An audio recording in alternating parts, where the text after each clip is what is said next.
अरे ये क्या, जगन्नाथ भगवान के गहने चोरी हो गए। सुबह होते ही मंदिर में हड़कंप मच चुका था। मंदिर के कैमरे तुरंत चेक किए गए, पूरी रात की रिकॉर्डिंग देखी गई, लेकिन हैरानी की बात ये थी कि किसी भी कैमरे में कोई आता हुआ या जाता हुआ नहीं दिखा। पुरी के उस पुराने मंदिर में एक बच्चा रहता था। कोई बाहर वाला देखे तो सोचे कि मंदिर में बच्चा कैसे रह सकता है, लेकिन जो लोग वहाँ रोज आते थे वो जानते थे कि ये बच्चा मंदिर का ही हिस्सा था। उसका कोई नाम कागजों में नहीं था, ना माँ थी, ना बाप, ना कोई पहचान। लोग उसे बस मुगु कहकर बुलाते थे। मुगु की उम्र कोई 8 या 9 साल रही होगी। फटे कपड़े, नंगे पैर और आंखों में एक अजीब सी शांति। वो मंदिर में ही सोता था, मंदिर में ही भूखा रहता था और मंदिर में ही हंस लेता था।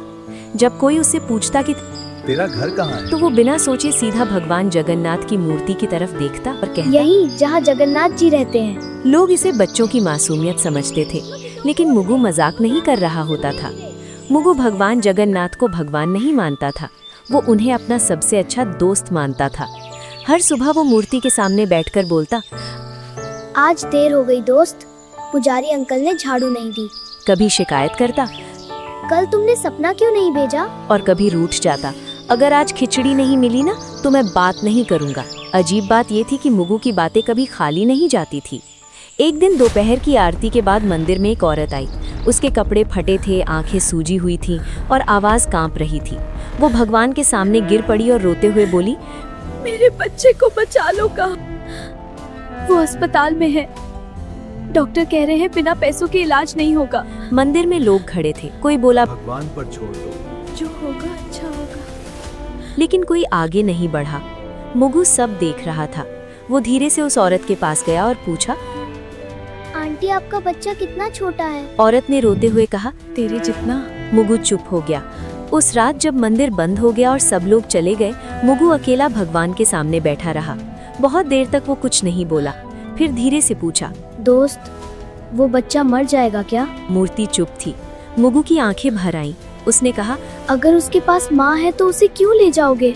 उसी पल मुगु को ऐसा लगा जैसे किसी ने बहुत पास से कहा हो, मेरी मोतियों की माला ले जाओ। मुगु घबरा गया। उसने मूर्ति की तरफ देखा और सच? बोला, आप नाराज नहीं आप होगे? नाराज नहीं होगे? कोई जवाब नहीं आया, लेकिन मुगु की नजर माला पर टिक गई। अगली सुबह मंदिर में हड़कंप मच गया। पुजारी चिल्लाने लगे, अरे ये क्या, भगवान की मोतियों की माला गायब है। मंदिर के कैमरे चेक किए गए, पूरी रात की रिकॉर्डिंग देखी गई, लेकिन ना कोई आता दिखा ना कोई जाता। तभी एक आदमी बोला, कल रात मैंने उसी बच्चे को मंदिर में घूमते देखा था। सबकी नजर एक साथ मुगु पर चली गई। मुगु कुछ नहीं बोला, उसकी मुट्ठी कांप रही थी। उसी समय मंदिर के बाहर वही औरत खुशी से रो रही थी। वो सबको बता रही थी कि किसी ने भगवान की माला बेचकर उसके बच्चे का ऑपरेशन करवा दिया।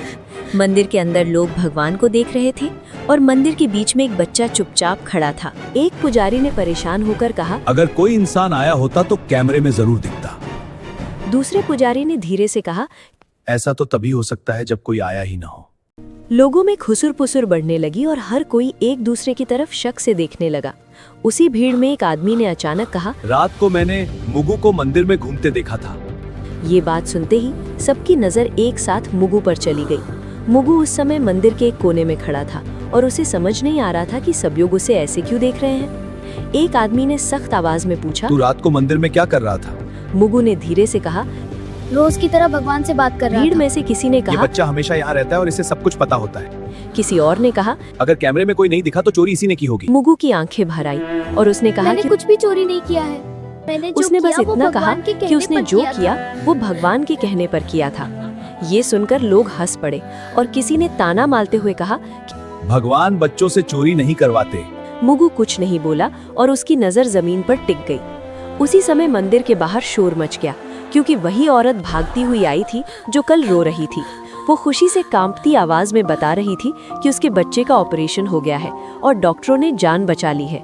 उस औरत ने रोते हुए कहा, किसी ने भगवान की मोतियों की माला बेचकर पैसे दिए हैं। ये सुनते ही मंदिर के अंदर सन्नाटा फैल गया और लोगों के चेहरे बदलने किसी ने लगे। मोतियों की माला अब बेच दी थी। सवाल ये नहीं था कि बच्चा बचा कैसे, बल्कि ये था कि माला आखिर गई कहाँ।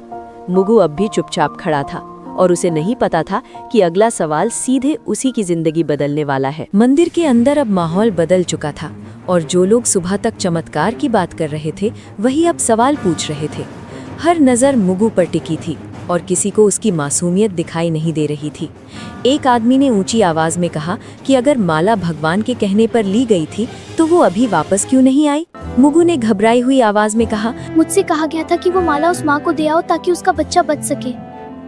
भीड़ में से किसी ने कटाक्ष करते हुए कहा कि अब बच्चे भगवान के नाम पर चोरी भी करने लगे हैं। दूसरे आदमी ने कहा कि ऐसे बहाने हर चोर बनाता है। मुगु ने रोते हुए कहा कि वो झूठ नहीं बोल रहा है और उसने कुछ भी अपने लिए नहीं रखा। उसने कहा कि अगर माला चाहिए तो वो भगवान से पूछ ले कि सच क्या है। ये बात सुनकर पुजारी भी असहज हो गए क्योंकि कोई भी भगवान से सवाल नहीं करना चाहता था। मुख्य पुजारी ने कड़े शब्दों में कहा कि जब तक सच्चाई सामने नहीं आती तब तक बच्चे का यहाँ रुकना ठीक नहीं होगा। तब तक बच्चे को मंदिर में नहीं रहने दिया जाएगा। मुगु को जैसे ही ये बात समझ आई, उसका चेहरा सफेद पड़ गया। उसने डरते हुए पूछा कि क्या अब वो भगवान के पास भी नहीं रह सकता? किसी ने जवाब नहीं दिया और दो आदमी आगे बढ़कर उसे मंदिर के बाहर ले गए। मुगु बार बार पीछे मुड़कर भगवान की मूर्ति की तरफ देख रहा था, जैसे किसी जवाब का इंतजार कर रहा हो। मंदिर के बाहर उसे पत्थर की सीढ़ियों पर बैठा दिया गया और कहा गया कि यहाँ से कहीं मत जाना। धूप तेज थी और मुगु को प्यास लग रही थी, लेकिन किसी ने पानी तक नहीं दिया। अंदर मंदिर में पूजा फिर से शुरू हो गई और लोग भगवान से सुख शांति की प्रार्थना करने लगे। बाहर एक बच्चा चुपचाप बैठा था, जिसे समझ नहीं आ रहा था कि उसने गलत क्या किया। मुगु ने खुद से कहा, अगर भगवान ने कहा था तो फिर सजा मुझे क्यों मिल रही है? उसकी आंखों से आंसू गिरने लगे और वो पहली बार भगवान से बिना बोले सवाल कर रहा था। उसी समय मंदिर के अंदर अचानक हवा तेज चलने लगी और दीपक की लौ हिलने लगी। कुछ लोगों ने इसे भगवान की नाराजगी कहा और कुछ ने इसे महज हवा का झोंका मान लिया। मुगु अब भी सीढ़ियों पर बैठा भगवान की तरफ देख रहा था और उसे नहीं पता था कि ये चुप्पी आने वाले तूफान की शुरुआत। शाम होते ही मंदिर के समिति की बैठक बुलाई गई क्योंकि मामला अब सिर्फ माला का नहीं रहा था। लोग बाहर खड़े थे और अंदर ये तय हो रहा था कि एक अनाथ बच्चे के साथ क्या किया जाए। एक सदस्य ने कहा कि अगर आज सख्ती नहीं दिखाई गई तो कल हर कोई भगवान के नाम पर कुछ भी उठा लेगा। दूसरे ने कहा, बच्चे को बाहर रखने से मंदिर की शांति बनी रहेगी। मुख्य पुजारी चुप बैठे थे और बार बार भगवान की मूर्ति की तरफ देख रहे थे। आखिर उन्होंने भारी आवाज में कहा कि जब तक माला वापस नहीं आती, मुगु मंदिर में नहीं रहेगा। ये फैसला होते ही किसी ने बाहर आकर लोगों को बता दिया कि बच्चे को मंदिर से निकाल दिया गया है। भीड़ में कुछ लोग चुप थे और कुछ ने सिर हिलाकर सहमति जता दी। मुगु को जब ये बताया गया तो उसने बहुत धीमे से पूछा कि क्या वो रात को भी यहाँ नहीं सो सकता? कोई जवाब नहीं आया और उसे मंदिर के मुख्य दरवाजे से बाहर कर दिया गया। मुगु दरवाजे के पास कुछ देर खड़ा रहा और फिर सीढ़ियों पर बैठ गया। उसे समझ नहीं आ रहा था कि भगवान के घर में उसके लिए जगह कैसे खत्म हो गई। उसी समय मंदिर के अंदर एक पुजारी ने देखा कि भगवान की मूर्ति के पास रखा फूल मुरझा गया है। उसने इसे अशुभ संकेत बताया, लेकिन किसी ने उसकी बात पर ध्यान नहीं दिया। रात बढ़ती गई और मंदिर के कपाट बंद हो गए। मुगु बाहर ही बैठा रहा और ठंडी हवा में सिकुड़ता गया। उसने खुद से कहा कि शायद भगवान उसे आज रात जवाब देंगे, लेकिन बहुत देर तक कुछ नहीं हुआ और सिर्फ घंटियों की दूर की आवाज सुनाई देती रही। उसी रात शहर में एक अजीब सी खबर फैलने लगी कि अस्पताल में उस बच्चे की हालत अचानक बहुत सुधर गई है। डॉक्टर कह रहे थे कि इलाज उम्मीद से कहीं ज्यादा असरदार रहा। लोगों ने इसे भगवान की कृपा कहा और कुछ ने मंदिर में फिर से दान देने की बात की। किसी ने ये नहीं पूछा कि उस कृपा की कीमत किसने चुकाई। मुगु को इस खबर की कोई जानकारी नहीं थी और वो बाहर बैठे बैठे सो गया। उसके चेहरे पर डर नहीं था बल्कि थकान थी, जैसे उसने बहुत भारी बोझ उठा लिया हो। आधी रात के बाद मंदिर के अंदर अचानक दीपक अपने आप तेज हो गया। कुछ पुजारी घबरा गए और बोले कि भगवान कुछ कहना चाहते हैं, लेकिन बाहर मंदिर की सीढ़ियों पर एक बच्चा बेसुध पड़ा था और कोई उसे देखने नहीं आया। मुगु की सांसें हल्की थी और उसे नहीं पता था कि अगली सुबह उसके लिए सबसे कठिन होने वाली है। सुबह होते ही मंदिर के बाहर लोगों की भीड़ फिर जमा होने लगी, क्योंकि रात की घटनाओं ने सबको बेचैन कर दिया था। कुछ लोग कह रहे थे कि भगवान ने संकेत दिए हैं और कुछ लोग अब भी यही मान रहे थे कि बच्चा झूठ बोल रहा है। उसी बीच एक पुजारी ने ध्यान दिया कि भगवान की मूर्ति के पास रखी दूसरी माला की एक मोची ढीली हो गई है। उसने पास खड़े पुजारी से कहा कि अगर कोई चोर होता तो बाकी गहनों को भी हाथ लगाता। ये बात धीरे धीरे भीड़ तक पहुंची और पहली बार लोगों को लगा कि कहानी वैसी नहीं है जैसी दिखाई जा रही थी। एक आदमी ने कहा कि अगर बच्चा चोर होता तो वो मंदिर छोड़कर भाग जाता। लोगों की नजर बाहर सीढ़ियों पर पड़ी जहां मुगु बेसुध पड़ा था। उसका चेहरा पीला था और उसकी आंखें आधी खुली थीं। एक औरत ने घबराकर कहा कि बच्चे को उठाओ और पानी दो। जब उसे छुआ गया तो सब समझ गए कि मुगु को तेज बुखार है। मुगु ने बहुत धीमी आवाज में कहा कि उसने गलत कुछ नहीं किया है। उसने बस इतना कहा कि भगवान ने कहा था कि किसी की जान बचाना सबसे जरूरी है। ये सुनकर कुछ लोग चुप हो गए और कुछ की आंखें झुक गईं। मुख्य पुजारी आगे आए और पहली बार उन्होंने मुगु की बात ध्यान से सुनी। पुजारी ने उससे पूछा कि भगवान ने तुझसे और क्या कहा था। मुगु ने कांपती आवाज में कहा, भगवान ने कहा था कि सच सामने आने में समय लगता है।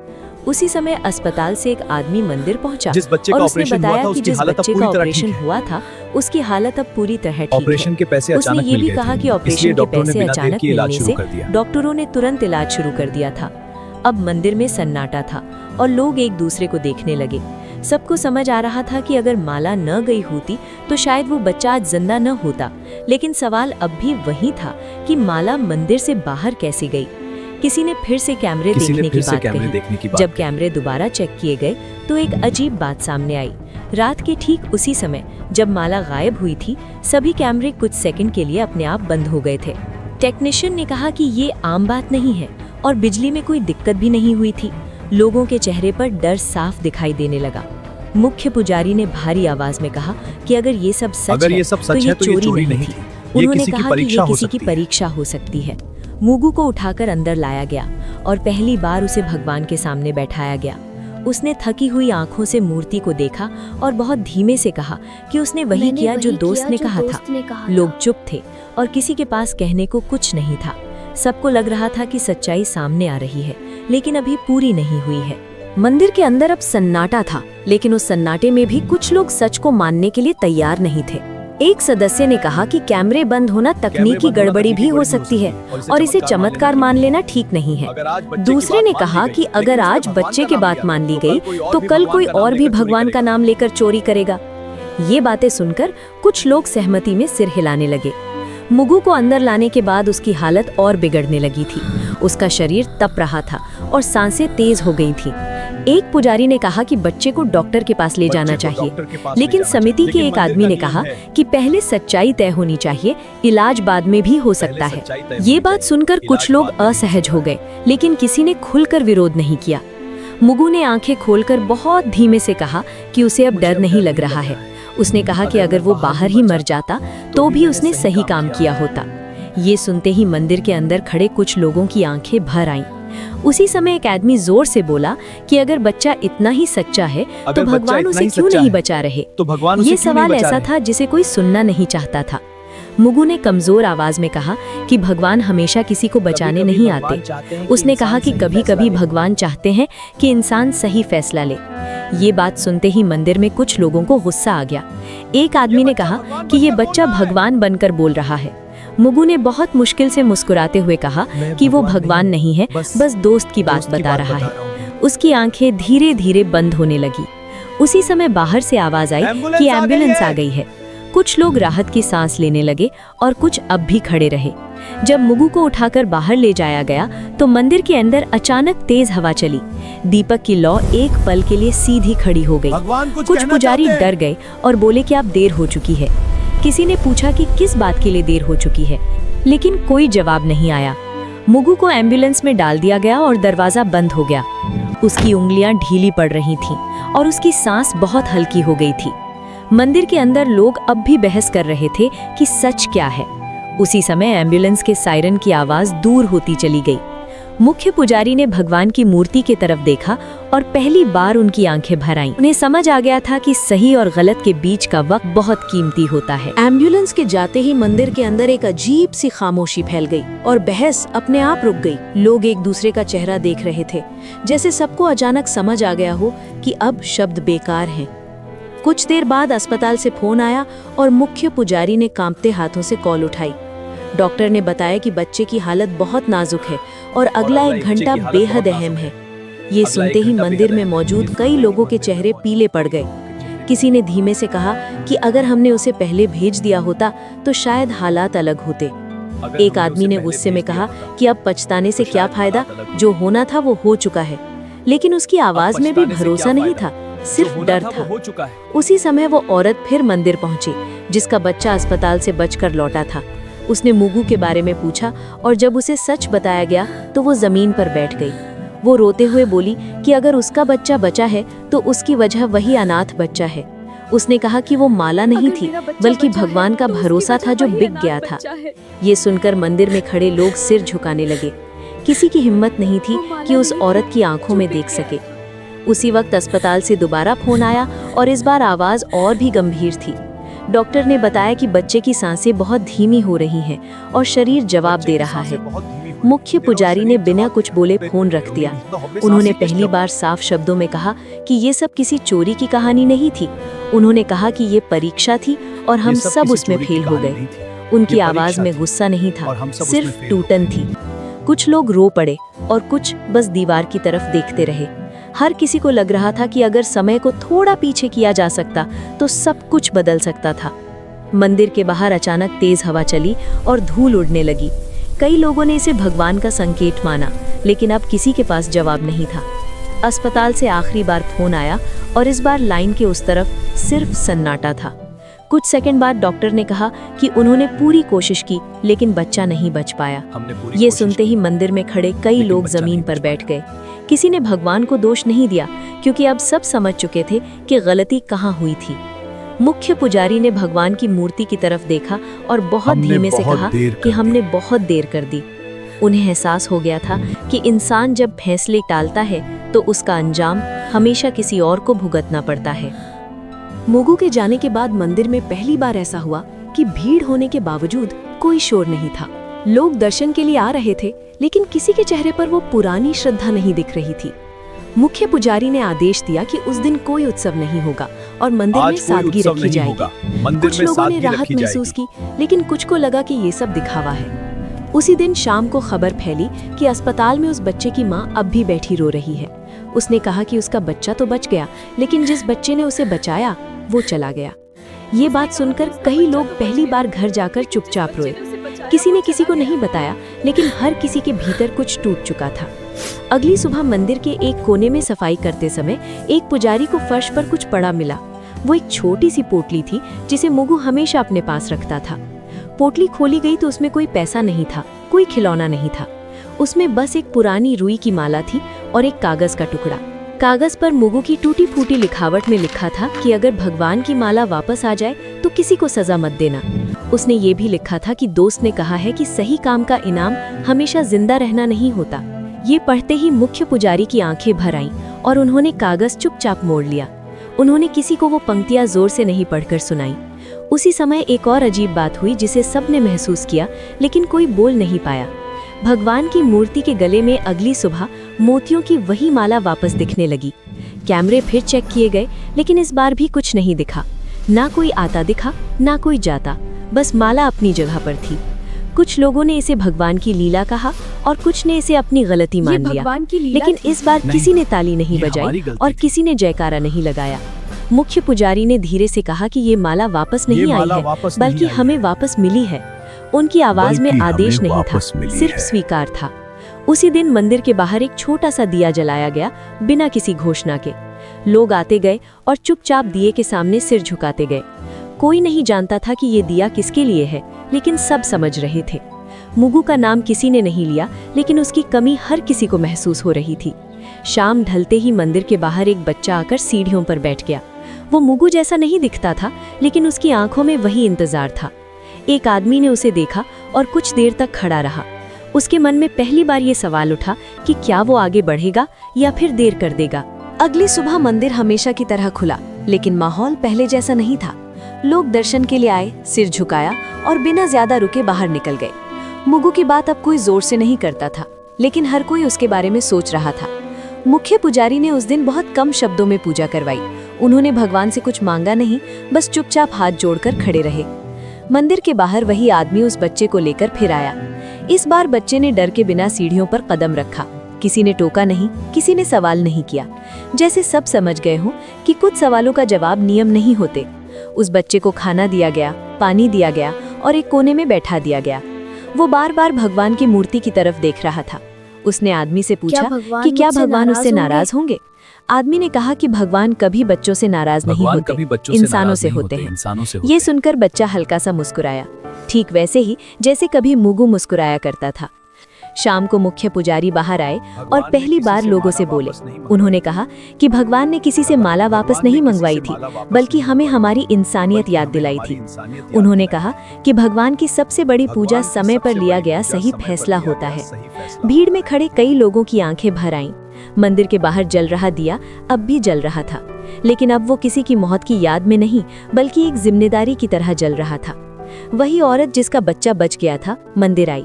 उसने उस बच्चे के सिर पर हाथ रखा और कहा कि कुछ कर्ज कभी उतरते नहीं हैं। बच्चे ने उसका हाथ पकड़ लिया। उसे शायद पहली बार लगा कि वो अकेला नहीं है। मंदिर की सीढ़ियों पर खड़े होकर आदमी ने आखिरी बार अंदर देखा। उसे लगा जैसे भगवान चुप नहीं है, बस देख रहे हैं। और उस चुप्पी में एक बात साफ थी, भगवान हमेशा किसी चमत्कार से नहीं, कभी किसी इंसान के फैसले से काम करते हैं। मुगु अब वहां नहीं था, लेकिन अगर कोई आज देर नहीं करता तो यही उसकी सबसे बड़ी मौजूदगी थी। कहानी हमें ये सीख देती है कि कई बार बच्चे घर से पैसे ले लेते हैं या चुरा लेते हैं तो माँ बाप बहुत गुस्सा हो जाते हैं और जाने क्या क्या कह देते हैं। मगर हमेशा याद रखिए, हर कहानी के दो पक्ष होते हैं। चाहे एक पक्ष आपको कितना भी सही या कन्विंसिंग लगे, दूसरे पक्ष को भी सुनना चाहिए। पहले ये जानिए कि उस बच्चे की स्थिति और परिस्थिति क्या है, उसके बाद ही कोई निर्णय ले और उसे प्यार से समझाएं। अगर आपको ये कहानी या इसकी सीख अच्छी लगी हो तो कमेंट में जय जगन्नाथ लिखें और इसे दूसरों के साथ भी साझा करें ताकि वे भी इससे सीख सके। जय जगन्नाथ।